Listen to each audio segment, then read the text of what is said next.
So finances are boring. Finances are also scary. And that's for most people, when it comes to their finances, something that they really like to avoid. So this makes it really hard for financial planners and advisors to attract new clients through marketing, especially, if you're still stuck in the old ways of doing marketing, and specifically if you heavily still rely on things like cold calling to get new clients. Well, Dan Graham is changing all of this, and he's bringing financial marketing into the 21st century. This is PROpulsion, the podcast for forward-thinking and driven and ambitious financial planning professionals. It is the catalyst to the exponential growth of your financial planning practice, your business, or your franchise.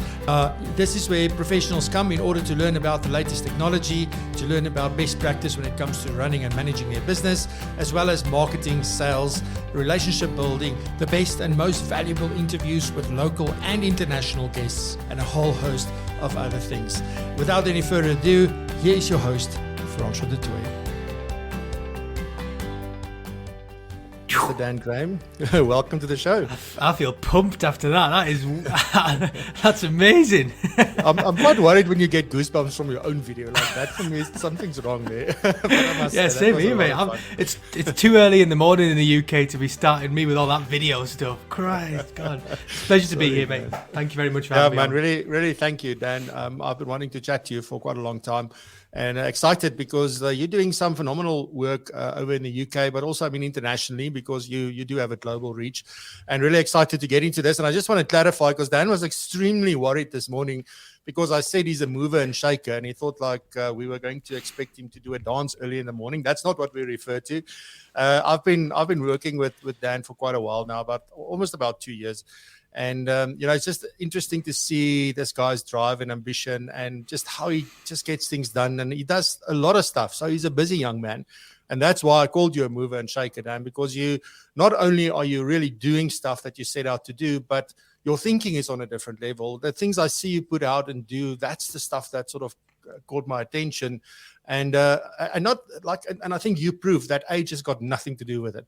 It's absolutely a thing around do you have a passion for something, and do you put in the time to really learn and master your craft? And yes, you've got a long way to go in terms of, and I can just imagine where you're going to end up if you go at this pace. But just that's the reason why you're here this morning. So warm welcome. Thank you very much. It's lovely. Dan, just a very quick overview. What do you do? What does a day in the life of Dan look like? So the first thing I do is walk my dog, and everyone who knows me knows about my dog because I never stop talking about her because I love her so much. So she is the absolute first thing I do in the morning is take her for a big long walk. She's a Springer Spaniel, so she's got plenty of energy. So start the day with lots of energy, which is actually good because it kicks me up the arse as well. But then NextGen Planners is by far the biggest thing that I do. So I'm head of community experience at NextGen Planners, and that basically entails keeping everyone in the community engaged, keeping everyone happy, being their kind of main point of contact if they do want to get in touch, but also getting the conversations going and stuff like that. And also growing the community. We doubled during the coronavirus pandemic as people were really looking for that kind of peer-to-peer support group elements of their lives that gone missing because of coronavirus as well. And then obviously all the marketing and stuff for NextGen Planners as well. And then on the marketing side, a couple of years ago, we launched docVinci, and the name it's now kind of the name's been left behind almost in terms of what we're actually taking it to. So we originally started just doing it because I was sick of seeing the documents that financial planners use, and that was us as well, by the way, because I used to work at a financial planning firm, but they just weren't inspiring me. You guys who are watching this, you can probably think of, or if not your documents, some documents that you've seen from financial planners, and I'm talking proposals, terms of business agreements, all that kind of stuff. It's just not inspiring for clients. And it's weird when you think of that, because that is often the first touch point that people get with the kind of stuff that you give them in your business. So if you don't impress them straight away, they're constantly going to expect boring stuff from you throughout the process. And there's no need for us to be boring. This profession can be and is extremely exciting, but it's just that the documents don't replicate that. But then since then, we've gone on to do more broad marketing, so as in like the strategy and also the implementation and planning behind marketing. So I'm also tired of seeing, financial planners being told that they can only market in one way, which is existing referrals and all that kind of stuff. That doesn't work for people who are young in their careers, who are starting off as financial planners and haven't got any clients to refer them, haven't got any of these existing referral networks and that kind of stuff. So, I mean, we're in the 21st century now, so there's a lot more ways that you can actually promote your business. There's a lot more ways that you can actually do marketing. And I'm just trying to really bring those to financial planning because, like I said, I'm tired of this kind of old traditional theory that you can only get clients from your existing clients, because it's not like that anymore. You can do it by working hard, turning up consistently, and producing fantastic content like you're doing this morning. Yeah, and I vividly and actually with affection remembers. I have a friend who's big in, or she was big in social media. She's since sort of moved on a little bit from there. But we sat one day, and then she said to me, there's one thing that she just can't get, and that is that how can finances be fun? How can I enjoy this? Because for her, it is this dead, really boring, scary subject, as I said in the intro, and that for me was no, man, you make it fun, and I think that's what, if I think about what you're saying, I often know what we should do, but how to do it is a problem for me. So I don't we got to be better at this. We've got to be better at showing our advice to clients. We've got to be better at producing better looking documents. I mean, if you look at, we're about to launch TaxSpace, which is a tax software that we developed, and the report that goes with that, I did that, right? But it looks freaking like a Word document, proper plain Word document. And what they've done with it now, the designer, to sort of see what it looks like, it makes such a massive difference. So I know it needs to look better, but I don't know how. So do you have some tips around things because I think the one thing that we maybe lose from this is that you think about marketing. Everything you do is marketing for your business, your documents, your business card, your profile me, your website, your email signature. Every time you touch a client or you engage with a client, then that is a marketing opportunity. And we don't always realize that. And I don't think we think in that way when it comes to marketing about this thing speaks for me and my business. So what does that look like? Are there any tips and things from a marketing point of view? Because also, and sorry, this is now becoming a bit long-winded, but so you have the younger generation that we're trying to attract to practices, specifically if you're an older advisor, right? Because you want to make sure, maybe you're not old, maybe you're just in your midlife, like me. I'm 46, turning 47. So I'm still young enough not to be old, but I'm too old to be young. So I'm somewhere there in the middle, but I want to bring younger clients into my business probably, because otherwise my older clients might die before I get to retire. So those kind of things are quite important. So are there different tactics also for different target markets, or is there this is the new way of marketing that we can look at? And sorry for the long question. There's lots in there that we can discuss. No, it's cool. So there's a few things in there. The first thing I want to say is that marketing's obviously often thought of as just the kind of the documents and the business cards and all that kind of stuff. They're just touch points in reality. Marketing's much bigger than that, as everyone knows. Marketing is something that you do every day in improving your business and getting out there. But that's boring marketing talk, so let's not talk about that. But on the tips side and on the audience side as well, firstly, I don't actually think there is a difference between what the younger generation wants and the perhaps older generation wants. I think there is maybe a demographic thing of younger people are more distracted online, so therefore they'll need kind of things that are going to make them pop a little bit sooner. But as on a general note, I think that most people want things as fast as they possibly can and as simple as they possibly can. So length comes into it. So for instance, in the UK, we have to produce suitability reports for clients, which are we have often thought of as just boring regulatory Word documents that explain all the regulatory stuff and the recommendations and things like that. But if you get into that mindset of they'll never read this because it's boring, then you're just doubling down on that negative emotion. You'll never actually change it because they'll always think that something is boring. So if you make it interesting, there's a higher likelihood that they will read it, and therefore they'll understand your advice better, and therefore they'll actually take what you're saying as given, not just as kind of an opinion from you. So there's length, but then on the other side, colours. I mean, the amount of colors you've got on screen today, the amount of colors you've got behind you and all that kind of stuff makes you interesting. If you were just stood in front of a white wall, I guarantee we would not find you as interesting. Even though your content is fantastic, it's a kind of subconscious thing of that, you know, we're humans and we're attracted to colors and things like that. So even just on your documents, even just changing the background of one page to your brand colors can make the whole document much more readable. So, like for instance, if you're covering the elements of a financial plan, like using traffic lights and things like that, and you just change the background from white to, let's just say, the NextGen Planners color, which is purple, that makes it instantly more readable because it's different to the past page. So it's signposting different things along there. So like there's two things there. There's length, so keeping it as short and concise as you possibly can, but then also making it as exciting as you possibly can with colors, elements, and graphics and things like that. And this is nothing new. You know, this we've known this for years. It's just that we have to learn, we have to teach ourselves, and which is what we're trying to do, is how to actually implement that in our businesses as well. When it comes to colors and things like that, I think often we think, oh, we're professional, we are a profession, so you can't use a neon color, for example, because that's just too out there. It's too skateboardy. It's too things like that, you know. But I think, you know, that's the kind of stuff that we need to get over and say, well, does it represent who you are and who, you know, the way that you work? And if you are somebody that is very like, this is how I do it, then your brand and your colors and all of that should reflect that.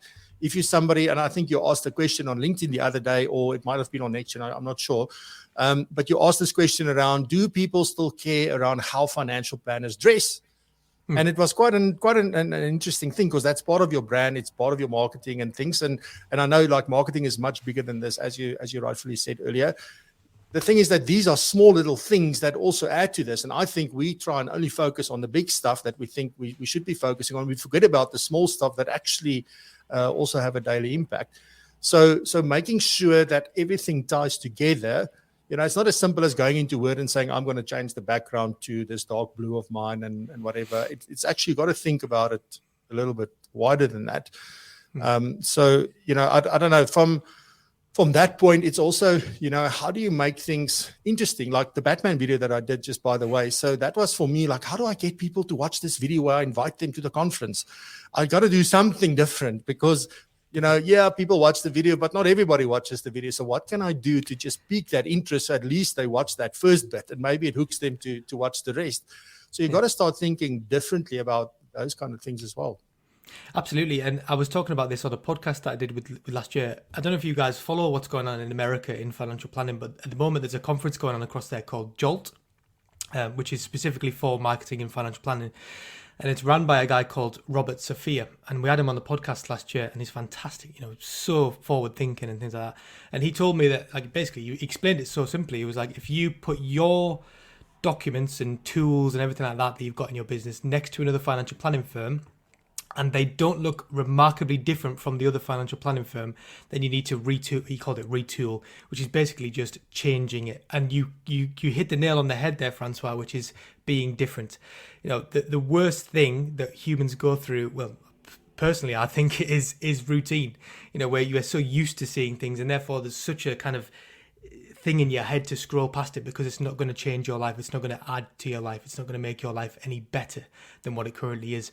So therefore, if you stand out like you did with the Batman video the other day, for instance, or if you go and see a financial planner and they're not in a suit, a pinstriped suit with a, you know, shirt and tie and everything like that, it's different. And that's why that can be your brand. You know, different can be your brand. If you turn up to someone's office and it's not a stuffy room with broken blinds and old curtains and stuff like that, instead it's a swanky, you know, with plants and all that kind of stuff in there, that's different to what you would expect. So you're inspired, and you're kind of in your head, you're thinking, okay, well, what's this going to be about? It's completely different to what I thought. So yeah, you hit the nail on the head straight away with that question. It was different. Be different to everyone else. Yeah, but also I want to put like a warning out, like, don't be different for the sake of being different. Be different because you actually are different. I think if one tries to be different, but it's not who you really are, you're a very conservative kind of person, then rather stay away, because then it might lead to people think you're unauthentic, specifically people who really know you. And it's not to say that you can't change that over time, but it's not flipping a switch. I think you need to sort of maybe change that over time. I don't know. What's your view on that? Yeah, you can be different there's more ways to be different other than having a swanky office and wearing shorts and flip-flops to the office and all that kind of stuff. There's lots of different ways to be different. So you're absolutely right. We're not about embracing difference. It's about embracing uniqueness and being who you are. And that's a massive part of your personal brand, is what makes you different to everyone else. Like we said, it doesn't have to be that you don't wear a suit and tie or anything like that. It can be pretty much anything. But you've just got... in the world today where we're so distracted and we're just hit with everything all times, we're always on. The brain is telling us, okay, we need to weed out which things are actually going to be important to us and which things are interesting. And the problem is if we don't embrace our differences and if we don't embrace our uniqueness in ourselves, the likelihood is that someone will just scroll past us because we're nothing different to what they're currently seeing and everything that's being thrown at them. And that's why, with the docVinci brand, I don't know if anyone has seen it in the audience, but it's very pink, very green, stands out. And the reason for that is simply just to get people's attention, because the stuff I'm saying, I do think it's generally quite good. So as long as if the difficult part is getting people to actually read it and to engage with it, and just simply by just standing out on when people are scrolling through, that is a big step towards it. Definitely. Yeah, important. So here's a big question for you. So is there one place where we need to be when we do marketing for our practices and our brands and so forth? Like, is there just one place to be? What is the approach? Because I think at the moment, but let me first let you answer the question before I add my thoughts. So what's your thought? When you say place to be, is that is it a platform or is it like a social media platform? Where's the best place to market yourself? Like, let me ask it that way. Oh God, that is a difficult. There is no one answer for this, unfortunately. I do say that usually what I say to people is focus on two things that you're good at. So there's such a kind of thing nowadays, you're told to post everywhere. Like you're told to post on Facebook, Twitter, LinkedIn, Instagram, TikTok, your website, everything like that. The problem with that is you spread it too thin. You don't target on each individual one, what they're supposed to be used for. So what I always say to people is just focus on two that you're good at. So if you're looking for a younger audience, for instance, Instagram and TikTok are going to be really big for you because that's where most of those guys hang out. Whereas if you're looking for, shall we perhaps say like 45 to 60-year-old business owners, the likelihood is that they'll probably spend their time on LinkedIn and Facebook. Now it's different for everyone because I know that like a lot of people in that age group spend most of their time on Instagram and things like that. But you've just got to look at where people spend their most time, because where they spend the most time is where they're most likely to see you, obviously. And again, if you can kind of tie that with what I was talking about in the last thing, which is making yourself different and stand out, you have a massive chance of resonating with your audience. And what we're going for on all of these different platforms and things like that is engagement. So we want people to actually engage with our posts. And that doesn't just mean liking, by the way. We want people to comment, to get involved with the conversation, to actually speak to us, share our content and things like that. Because the likelihood, the benefit of doing that is it gets seen by more people. So I talk about something called, a lot of people talk about things called vanity metrics. So there's days where I put stuff out on NextGen Planners social media and I don't even get one like throughout the day. I can put 6 posts out and we don't get one like. But that doesn't mean that the content isn't resonating with people. It's just meaning that they're not engaging with it. So likes don't mean anything. Comments, shares, and things like that are what we should be going for. So when you're posting something on social media, you should be thinking, is this easier for people to comment on? So ask them a question. Ask them, to vote on a poll. Or so. I know we're sick of seeing polls on LinkedIn, aren't we? But they do work. But just what is going to make people want to share it or want to comment on it or want to get involved with the conversation the most? And it can just be as simple as saying, what do you think? And then pointing to the comments. That can make a massive difference. Yeah, absolutely. Like I've stopped looking at views and how many people watch the show live, for example, because we get a lot of our views after the fact and not necessarily always live. Like in the beginning, it was live. So this is my thing for marketing. I would say it became that. It wasn't the plan initially, but it did become a big part of our marketing and our brand and so forth. So, just by being consistent and by making it interesting and have, give people like, share your views and opinions in the comments below and take part in the conversation. That's the thing that these things make possible. And I think that's why I keep going live, because it's engagement. That's what I love, the conversation in real time, which is quite cool. This isn't for everybody. Somebody might just want to do an article. Yeah. Sorry, mate. Look at the audience that you've built up there just by being consistent and showing up and everything. I mean, all these guys wouldn't have been here if you didn't just show up and be consistent all the time. And that's a biggest thing. And I missed one thing, actually, if I could just cover this one quickly. I forgot to mention webinars. So webinars are a great way to engage with your audience. And when I say webinars, by the way, I don't mean a 30-minute talk about pensions and investments, because I'm going to be honest, that would probably bore most people. And the likelihood is you'll get a few people signed, but not as many as you would by focusing on the real stuff about emotions and what financial planning actually does. So when you do a webinar, it should be on how to have a comfortable retirement, because that's what people worry about. They don't worry about their pensions and investments. Some people do, but what they're really worrying about, and what the actual underlying worry there is if my pension goes down, how on earth am I going to be able to afford that retirement that I want to live? So don't talk to them about the tools and the features and the products and all that kind of stuff. What we've got to really focus on is the emotions and what helps people have a better life. So how do you have a comfortable retirement? What if, your partner passes away? Are you still going to be okay? Is your family going to be okay? That kind of stuff is what people really care about. So webinars are hugely underused, but they could be a massive tool for growing your financial planning business as well. Yeah, absolutely. And there's another thing that I want to add to that. So, those webinars, I'll call them, like, I'm trying to come up with another word for webinar, because I think after 2 years, we're tired of Zoom, Teams, and all this stuff and webinars, etc. So I try to just call them an online session or a live session or just something like that. But I fully agree with what you just said. I also want to add on there, I think another way that can be a great tool for you is to have a mini course on your website available for free, or sell it for $99, or I don't know, like whatever you want to sell it for, or have some free content, have some paid content to take people through a journey and introduce them to this, because those things are also, so those are different from these live sessions or these webinars, because the webinar, I think we should focus heavily on the problem and the solution, and not how the solution works. It's just what the solution does and why it's the solution, probably.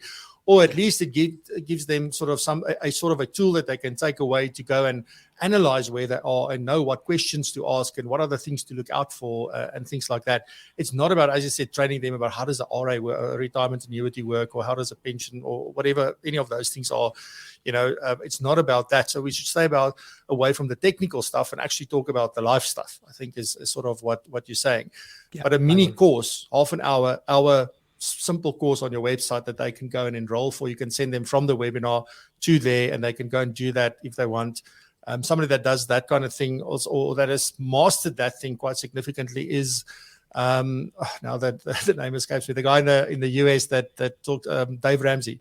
So he knows that it's not worth his time sitting with somebody who can only pay $100, for example. It's not worth his time. But he's created this whole thing that people can still pay for $100, and they go through this whole process. And at the end, they get people to work with them directly. They take them on as clients. They do things like that. So it's a great way of serving and having a bigger impact as well, apart from the marketing. So I think I would want to add that to that. My other question, Dan, sorry, I'm going to jump on a little bit. Video, audio, written, imagery, which one is best? All of them. For different, this is the problem with marketing, is that it's so broad, and I can't just give you a best one or the one to use. It depends on what you want to achieve. So video is great for people be able to see your face and hear your voice and things like that. The problem with that is that it's longer form content, and it can be longer form content. Obviously, you can just do 1 minute videos and things like that. For some reason, I've found that LinkedIn actually, so like platforms like LinkedIn, actually punishes you a little bit for using video. I don't know why. That's just what I've found. As long as they're pushing you to get engagement on things. So short is what we're going for in reality, like bite-size short content, which can be all of those things. It can be video, imagery, it can be text, it can be audio.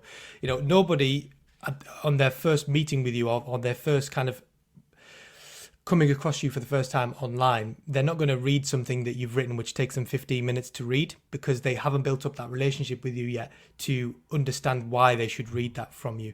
So the best way to get them is to make short form content, 1 minute, 2 minute videos, very, very quick, very snappy. You can use audio as well. Like you said, audio is fantastic, like podcasts and things like that. But also with text, nobody's going to read a 15-minute blog unless they really understand where you're coming from and have already know you. The best way to get them is to do short form content on LinkedIn, short form content on Instagram and things like that. And again, it really does depend on your audience, because if you've got a younger audience, where younger audiences are watching things on TikTok which last 10 seconds. So we have to get their attention in 10 seconds. Yep. Older audiences are perhaps less kind of demanding for that kind of quick fix.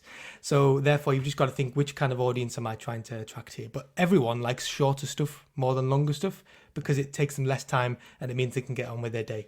So get to the point quicker and make it shorter and more attractive for them as well. Yeah, I feel it. Look, I'm laughing. That's why I put you on screen by yourself, because I was just smiling here in the back end, because that's exactly the answer I was hoping you were going to give, because there is no one that's best. It's actually what works for you. And then I think what you now added about it needs to be short. I think often we think we need to have a lot of information so people will get it. But all we need to do is pique their interest. If they are interested, they will engage. And then you get an opportunity. I think somebody that has been very, very, very, very good at that is actually Terence Tobin, is going to be on next week. His Twitter game is off the charts. I hate Twitter with everything in my being. I'm not a Twitter person. He's made Twitter his playground. He's having fantastic conversations. He's grown his practice to a point where he's got a wait list, and through conversation. And so I'm really excited to chat to him about that next week. But yeah, it's been, I think this is sort of the answer, is that if video, I can make that Batman video. Took me about 10, 15 minutes to make. So it wasn't long. I think for the first time, it took me 3 takes to say what I wanted to say. And then the editing was a bit of time. But, once you get into the flow of this, you can make a 1-minute video in under 5 minutes, get it out, publish the whole thing. Literally, I've done this many, many times. And I will actually do a little thing on that, like exactly how I do that. But it is amazing what you can do when you do something a lot of times and you really start to get quick and good at and efficient at it. Maybe not so good, but efficient at it, which is important. That's the same for writing. It's the same for creating images. It's the same. So there's all these little things, but I think the punchline there is keep it short. So great advice. To sort of finish off with Dan, just quickly, I know you did touch on docVinci, but just very quickly, sort of what is it that you do there, and how can you help planners with what you do? Well, yeah, it touches on exactly what I was talking about at the start, which is what the frustration was at the start, which was, I'm tired of financial planners being told that they can only do things in a certain way and they can only market their business in a certain way, which is existing referrals. So we make you think a lot bigger about this and we educate you on how to actually do it. So it starts with, obviously everything starts with a good discovery meeting. So we really look at what you want to achieve and where you want to go with your financial planning business and what it actually is that you want to get out there into the world, and your vision and what your values are and really what you're trying to understand. So basically taking you through like almost a financial planning discovery meeting, but for marketing instead. And then throughout that process, we then, build you a plan, implement it, and then educate you on how to do these things, because, I don't really want to be sitting and editing your videos. I want you to be able to go out there and do it yourself. Now, let's be honest, you're not going to be very good at it at the start. We weren't, Francois wasn't probably, I don't know, maybe he was, but most people aren't very good when they start. But done is better than perfect. So the best thing you can do is just get out of your comfort zone and just record a 1-minute video and post it out there and see how it goes. Be consistent, keep on showing up. But we can educate you on that we do educate people on that kind of stuff to actually give you the tools that you need to go on and do it, so that you don't need us to do it for you all the time. But we do implement other areas and things like that as well, obviously. And there's a lot of education around this as well. So for instance, with documents, how do you actually present them to your clients? How do you make them fun and interesting? Because there's no point in us just producing something for you and then you presenting it in the same old way that you've done for years and years and years. Yep. You need to know how you present this kind of new way of engaging clients and things like that. So we take you through all that kind of stuff as well. Awesome. Dan, where can people get hold of you?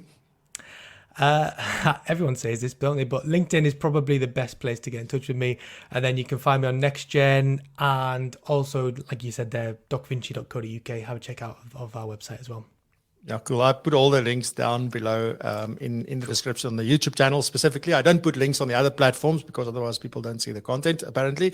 So I only do that on YouTube. So whatever you're looking for, if there was a link that we mentioned, come to the YouTube channel, and the links are down in the descriptions below. Dan, it was an amazing. I want to do a part 2 to this because there's some stuff I want to talk to you about personal and business branding. I want to talk to you about community. There's a whole, and customer experience. So there's a whole lot of other things I want to talk to you about. So I'm definitely going to have you back shortly. Does that mean that I have to get up at 5 o'clock again? We may do something a little bit different then, so don't worry. I won't do it to you again. I'm only joking. It's been so a pleasure. maybe if I get to come to the UK, I'm still waiting for my visa. But if I do come to the UK, we will maybe have a sit down when I see you. Absolutely, sounds good. Cool. Like sounds good. Yeah, just thank you so much. And just by the way, the LinkedIn comment, I did said exactly the same thing yesterday. I was on the Money and Medicine podcast yesterday, and they also were working with people. I said, I think everybody says this, but LinkedIn is the best place. Yeah, so I said exactly that. Yeah. Dan, well, thank you so much, mate. It's been a pleasure. Thank you. Next week we have Terence Tobin, and really excited. It's been a long time. Terence was the very first person to watch this show, and he was there, Shane, to keep me company for that very first Q&A episode way back on the 20th of March 2020. So it's about time that I have Terence on here. He's built a phenomenal practice, and he's doing things differently. And I've always said, keep an eye on this guy. He's going to go far, and he's really busy doing exactly that. So we are back next week, same time, same place. And have a great weekend. Stay safe, be blessed, and remember to raise the bar. Love you. Bye-bye.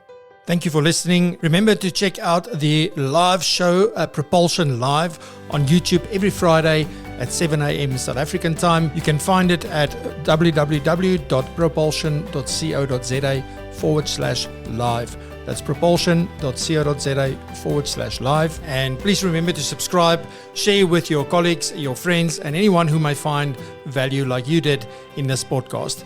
Once again, thank you very much, and we'll see you in the next episode.